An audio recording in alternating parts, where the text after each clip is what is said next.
Hey everybody, this is going to be a video that I started to do yesterday until I had what might be called a vinyl emergency and had to abruptly abort my video. But I'm going to pick things up where I left off from yesterday and show you some vinyl pickups that I made in the past week. Some of them were from record stores, some of them I picked up on Amazon, but I'll just show you what I gathered and haven't had time to include in any of my videos up to this point. So the first one I'm going to show is a record that I picked up on Amazon, and this is a band that I've started to get into a little bit more, and they're kind of Americana, I guess, rock, kind of more folk rock a little bit, but they've got a very organic sound. If you like Bruce Springsteen or Tom Petty or even Wilco, I might say to some extent, I think you would enjoy Daws. This is, I think, their third album, All Your Favorite Bands. In the past month, I picked up their most recent album from 2020, which was Good Luck With Whatever, and then their album from 2018, which is called Passwords, and I really like those ones a lot. And this one I really enjoy as well.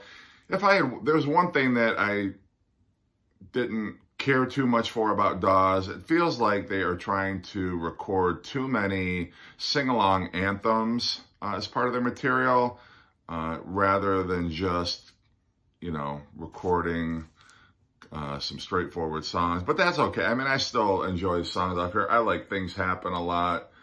Don't Send Me Away, I think, is great. I Can't Think About It Now reminds me of very early Dire Straits, like something that you would have heard off their first album.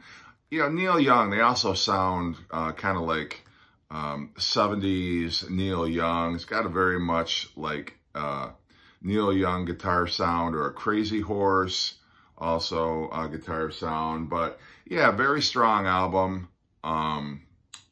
Do I love every song off here? No, but still, I think they're a fantastic band, and still looking to get a little bit more into Daws, but I recommend that one.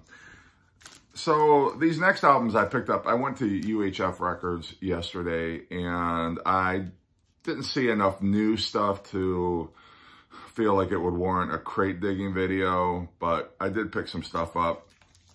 This is a band called The Nails, and this album is, I believe, from 1984.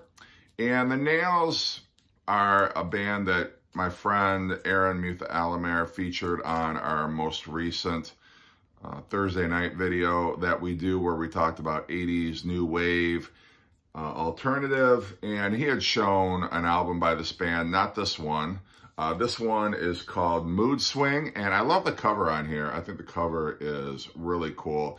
But this band, Aaron described them as a cross between the Cars and Lou Reed, and I think that's a pretty accurate description. I think his voice is a little closer to Nick Cave, actually. I hear elements of the Cult on here.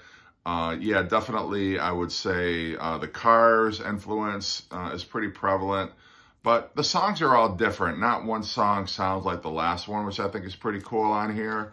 I think they had somewhat, I wouldn't call it a hit because I don't think it ever made it on the radio, but there's one here called 88 Lines About 44 Women, which sounds a little poppier than some of the other material on this record, but the lead singer, he's got a voice that is definitely distinct. Like I say, it's a cross between Lou Reed and Nick Cave, I think. In some parts, he kind of speaks the lyrics, and then he sings and that. But still, I had never heard of this band before, and I just happened to stumble upon them when I was record shopping yesterday. So I picked this one up, and I'm glad that I did. I got a couple of Alice Cooper records yesterday, and these were both still in the shrink.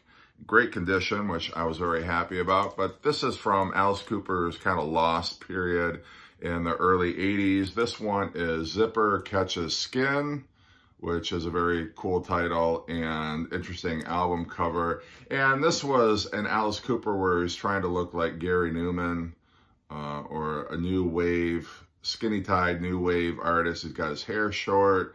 You almost wouldn't even know that this was Alice Cooper if you just kind of stumbled upon this record and didn't already recognize the cover.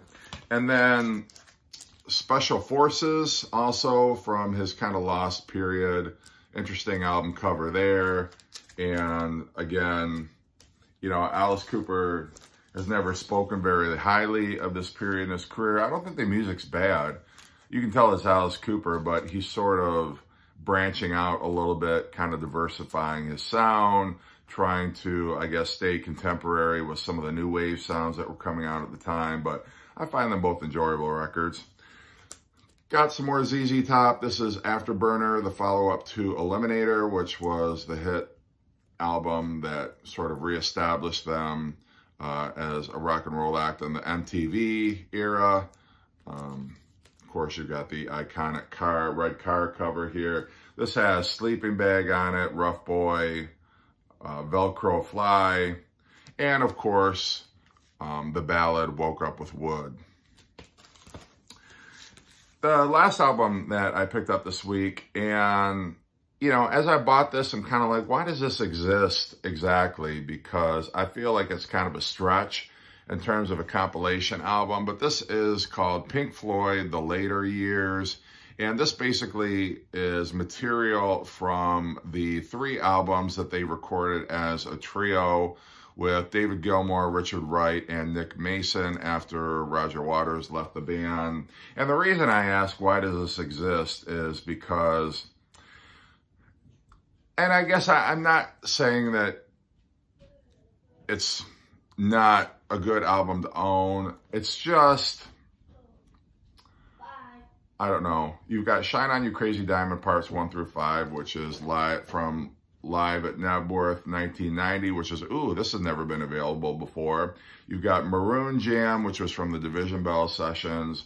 One Slip, which is a 2019 remix. Lost for Words, which is a rehearsal. Us and Them, Delicate Sound of Thunder from the live album. Comfortably Numb, live at Knebworth. So basically, you've got some new live tracks from Knebworth that had never been available before, until you realize that Pink Floyd is putting out that concert later this month. Then you've got some remix tracks from the Division Bell and Momentary Lapse of Reason, and also their live album, Delicate Sound of Thunder, which was also reissued this year. So, I mean, I guess it's fine as sort of a compilation goes, but it's not really offering anything all that new that either you're not going to be able to get later this month when the Knebworth 1990 concert comes out as a release, or the most recent Delicate Sound of Thunder expanded, remixed album.